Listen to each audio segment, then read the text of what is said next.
So we're going to do a video on how to actually create a playlist for YouTube, upload a video, and then if it doesn't go too long, then we'll actually talk about how you take that URL and paste that into Blackboard.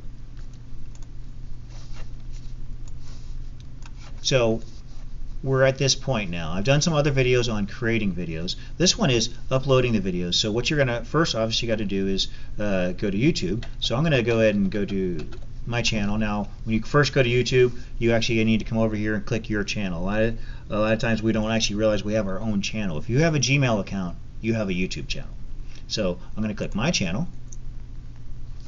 And we're Fairfax County teachers for most of us listening to this video, so we actually are using our Fairfax Gmail, not your personal email.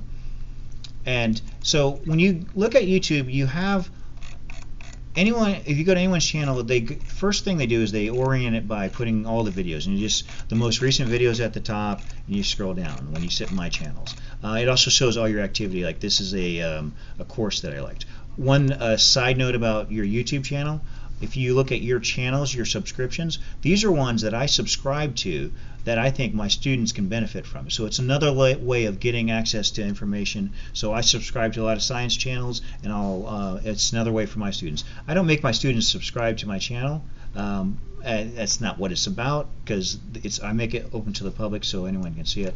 So first, you're going to need to create a playlist. So what I'm going to do is I'm going to click playlist. Now you'll notice I have a bunch of playlists. Now the advantage of playlist is over the last year of the 2014-15 school year, I started documenting what I was doing in class, and then it ended up growing into 200 videos, and it's hard to manage. So what I wanted to do is have my students have access to it by creating playlists. So for example, if you click this, each one of these videos is a video, whether it's done with a screencast or a video camera. Each one was done in my class with my students or outside of class, and using the different technologies that I prescribed earlier. And this is something that I can take this link and I can post that in Blackboard. I can take the individual video link as well. But so let's go over here, and I'm going to go out of this, click playlist again, and up here, if you follow, I'll put my little follow here, just create a new playlist. Now one of the things I strongly recommend with YouTube is that before you upload anything, that you have a script. When you're doing videos, have a script. So pretty much I'm going to create a playlist for the in-service that I'm doing. So I'm going to go ahead and copy this, and then I'm going to go back, click new playlist, and I'm going to paste it right in there. I'm going to click create. There we go. So there's nothing in this yet, but over here I'm going to click add a description, and again, having Word already set up helps. I copy that, and I'm just going to paste that description in. Let me move myself out of the way here, and it pretty much saves it unless you hit edit, so it's there. So now, well, what I'm going to do next is upload videos. So I'm in this playlist. I could add videos now, but a lot of times once you've created the playlist, what happens is, so I'm going to just go back to my channel and start there.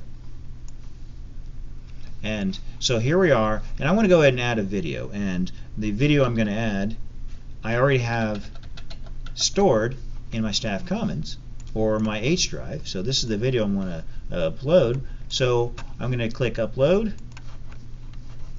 And again, this is where having a script helps. So I'm going to go and hit upload. It's going to say where to go. Now I've already uploaded ones, but you may have to browse out and find your file. So this is the video that I'm uploading. So it's going to start uploading. Now what I do now is I go back to my Word document, and this is the title that I want the video to have. So you notice it says title is empty. If you don't name it, it will name it based on the file name. So I'm going to go ahead and paste that in there. I don't have a description, but you could add descriptions. And then if you'll watch really carefully, over here it says add to a playlist. So I'm going to do that. And if you notice that playlist that I just created, it's right there. I'm going to hit publish. and now I just have to wait for the video to upload. Sometimes you'll get a message. Now I'm not going to wait for it to upload. I'm just going to go back and go back to YouTube here and wait for it to load. And one of the things that will happen, I'm going to go to my channel for a second, and you'll see it's already registering. Now it usually will turn color. It will show a screen or an icon of what's in the video. So it's still processing, so I'm not going to open it now, but you can even see it said 16 seconds ago. So this is how you upload a video, create a playlist. Just to recap, this was uploading a video and creating a playlist. Now I'm going to do probably a very short segment here. I'm going to go and add it to this video. How do you take this video that you just uploaded and make it possible for your students? Well, you could, there's two ways.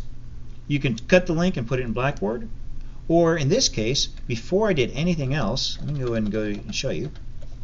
This is a playlist that I already created. So I don't have to constantly change Blackboard, because when I upload the video, the kids keep going to this link. So this is under course materials for me, or your course documents, wherever you put it. So what you would do is upload a video and pretty much take that URL. Let me go back to YouTube. So let's go ahead, and I'm just going to come right here. And how do you do it? I'll just I'm going to turn the volume off on that. So if you look, I'm going to copy this link here,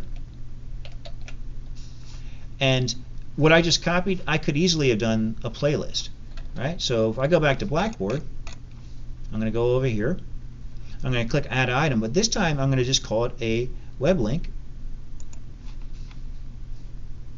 I put the URL here, and then I'm just going to call this test video. Now, Blackboard does not know the difference between a URL that is to a YouTube channel or to any other web link. It just knows that. So as soon as I hit submit, it's there.